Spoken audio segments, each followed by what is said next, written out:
నమస్తే రమగారు. నమస్తే జయ.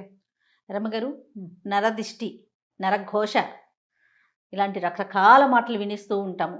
పిల్లలకి తగిలిందని, ఇంటికి తగిలిందని, వ్యాపారానికి తగిలిందని, హ్మ్. నాశనం అయిపోయామని, వాళ్ళ దిష్టే తగిలింది, వాళ్ళ కన్నే పడిందని హ్మ్. ఇలా చాలా వింటాం కదా రమ్మగారు. నిజంగా దిష్టి ఉంటుందా?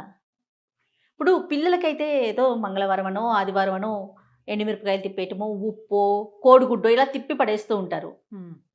మరి సంస్థలకి జరిగితే నిజంగా ఒక మనిషి కన్నుకి అంత పవర్ ఉంటుందండి? ఉంటుందా అంటే ఉంటుంది. నరుడి కంటికి నల్లరాయి అయినా ఆ! పగులుతుందంటారు. ఇదొక సామెత. హ్మ్. ఎలా ఉంటుందంటే జయ, మాటలకి చాలా పవర్ ఉంటుంది. చూపుకి చాలా పవర్ ఉంటుంది. మనం సాధారణంగా ఏం చేస్తాం?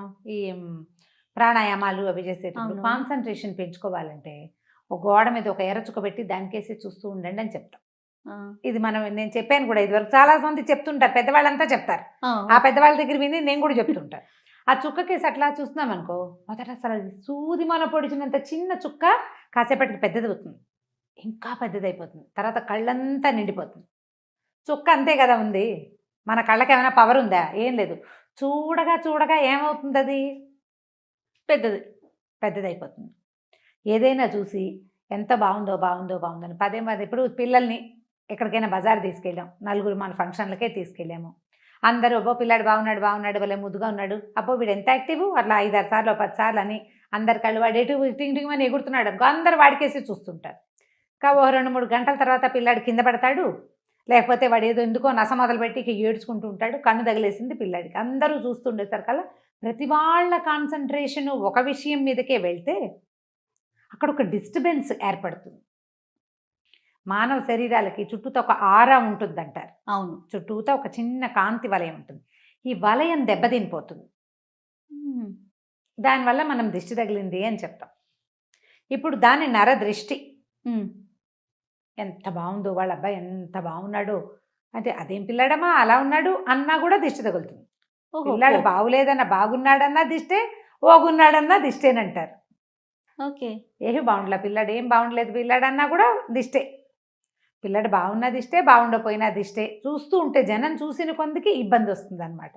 అయితే ఇప్పుడు సంస్థలు లేదా వ్యక్తుల గొప్పతనాలకి జనం ఏమిటి ఇప్పుడు, అమ్మో వీళ్ళు ఎంత సంపాదించేస్తున్నారో అని గాను, లేకపోతే ఎంత పేరు వచ్చేసిందో అని కానీ, అందరూ దాని గురించే మాట్లాడి ప్రతి వాళ్ళు దాని మీదే దృష్టి కలిగి ఉంటే దాన్ని నరఘోష అంటారు. ఘోష. ఇప్పుడు నోటితోటి ఒక మాట అంటాం కదా జయ, వీళ్ళు ఎంత సంపాదిస్తున్నారో, లేదా మంచి సంపాదన వచ్చింది అని అన్న లోపల ఒక మంట ఉంటుంది మనకి.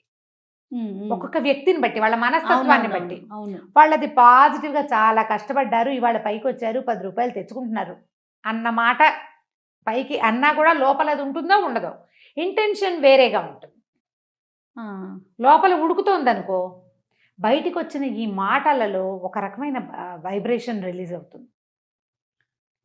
అదే ఘోషగా పరిణమిస్తుంది. నీకు చూడు, చాలా super couple, super family, super పిల్లాడు, బ్రహ్మాండమైన చదువులు అన్నవాళ్ళు పుసుక్కిన అక్కడ ఏదో అయిపోతుంది. వాళ్ళు కొట్టుకు చచ్చిపోతారు. ఈ పిల్లాడు పరీక్ష రాసి రేపొద్దున ఐఏఎస్ ఇంతే అనుకున్నవాడు యాక్సిడెంట్ అయ్యి అక్కడెక్కడో పడతాడు, లేకపోతే అక్కడికి వెళ్ళాక రాదు. కొంతమందికి ఫెయిల్ అయిపోతారు, లేదా అన్నీ బాగానే ఉంటాయి, అవేం ఫెయిల్ అవ్వవు. వీళ్ళకే ఏదో అనారోగ్యమో, చెప్పుకోలేని ఇబ్బందులు, వీళ్ళ సక్సెస్ అంతా అలాగే ఉంటుంది. కానీ వాళ్ళ జీవిత ప్రయాణం మహావిసగటగా మారిపోతుంది. రోజు ఏదో ఒక చిన్న ప్రాబ్లంతోటే ఉంటుంటారు వాళ్ళు. సక్సెస్ మాత్రం అదే రేట్లో ఉంటుంది. ఈ ఘోష సక్సెస్ని కొట్టలేదు, ఎందుకంటే వాళ్ళ సక్సెస్ జాతక లక్షణాలు గట్టివి, గ్రహాలు చాలా గట్టివి. అందుకని వీళ్ళకి చిన్న ఇబ్బందులు, రుగ్మతలు, శారీరక మానసికమైన రుగ్మతలు, సంసారంలో ఇబ్బందులు, స్నేహితులతో ఇబ్బందులు వచ్చేస్తాయి. మనం గమనిస్తూ ఉంటాం వాటిని కదా.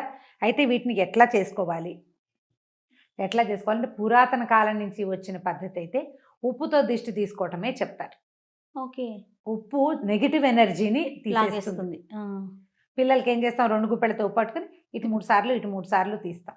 2 6 సార్లు తీసి ఈ ఉప్పుని నీటిలో పోస్తే ఉప్పు కరిగిపోతుంది, నెగిటివ్ ఎనర్జీని తీసేస్తుందని. ఈ తిప్పటం వల్ల మన చుట్టూతా బాడీ చుట్టూతా ఆరా ఉంది కదా, దాన్ని ఆరా పుల్ చేస్తాం, పుల్లింగ్ అవుతుంది అనమాట. అది ఆరా మళ్ళీ యథాప్రకారం లాగబడుతుందని మన పాతకాలపు పద్ధతి. ఇప్పటికీ కూడా ఈ నెగిటివ్ ఎనర్జీని పోగొట్టుకోవాలంటే ఎప్పుడూ ఉప్పు క్యారీ చేయాలని చెప్తారు. ఇళ్లల్లో మనం ఇంట్లోకి వెళ్తాం, ఈ మన హాల్లో కనపడే చోట రాళ్ల ఉప్పు ఒక కప్పులో పోసి పెట్టడం, నెల నెల మార్చేసుకోవాలి. బాత్రూముల్లో ఉప్పు పోసి పెట్టుకోవటం, బాత్రూంలో కూడా ఒక గ్లాస్ బౌల్లో ఉప్పు అని తెలియాలన్నమాట, అటు పెట్టుకోవటం. తర్వాత ఎక్కడి నుంచైనా బయటికి నుంచి వస్తే నీళ్ళల్లో కాస్త ఒక చిటికెడు ఉప్పు వేసుకొని, రాళ్ల ఉప్పు వేసుకొని స్నానం చేయటం 4 చెంబులు. ఇంకా అదే చెయ్యాలి. ఇంట్లో ఉప్పు, నీళ్ళలో ఉప్పేసి ఇల్లు తుడుచుకోవటం. నెగిటివ్ ఎనర్జీ తగ్గుతుంది దీంతో. తర్వాత ఎప్పుడు ఏదైనా ఒక భగవన్నామ స్మరణని అలవాటు చేసుకోవాలి.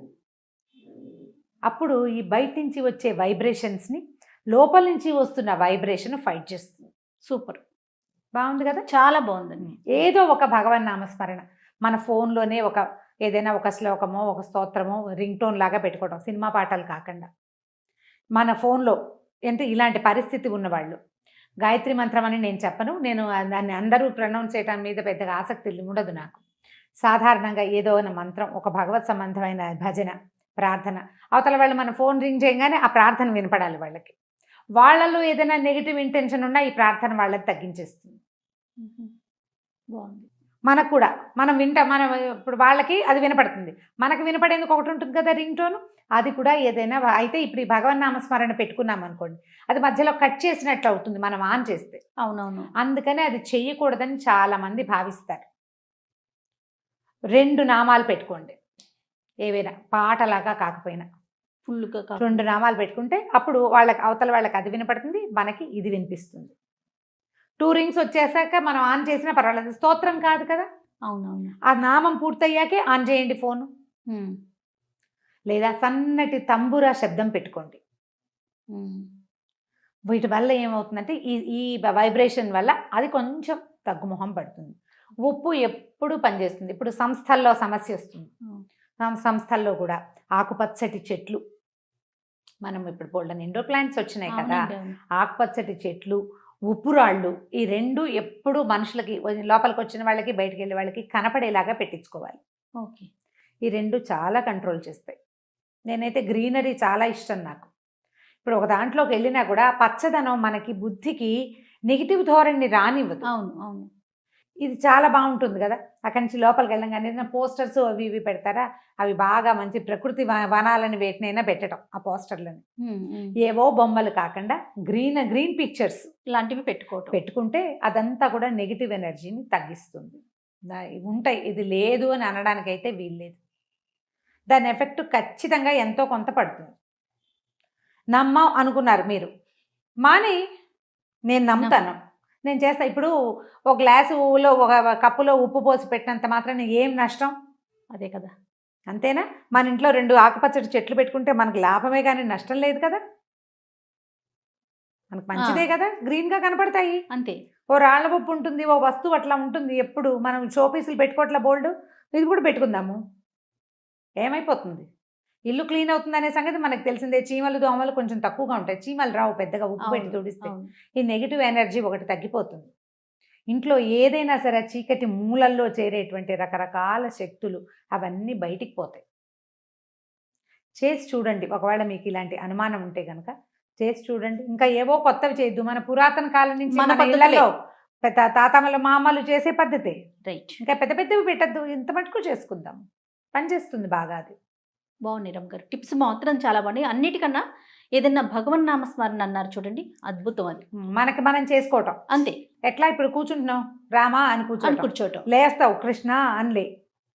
ఆ రాముడు కృష్ణుడు ఆ శబ్దాలలో నుంచి వచ్చేటువంటి వైబ్రేషన్ నిన్ను ఖచ్చితంగా కాపాడుతుంది. దేని నుంచైనా, అన్నిటి నుంచి కాపాడుతుంది. అలవర్చుకోండి, కనీసం వాళ్ళు మనని వదిలిపెట్టకుండా ఉంటారు. ఖచ్చితంగా రమ్మగారు. నమస్తే. నమస్తే.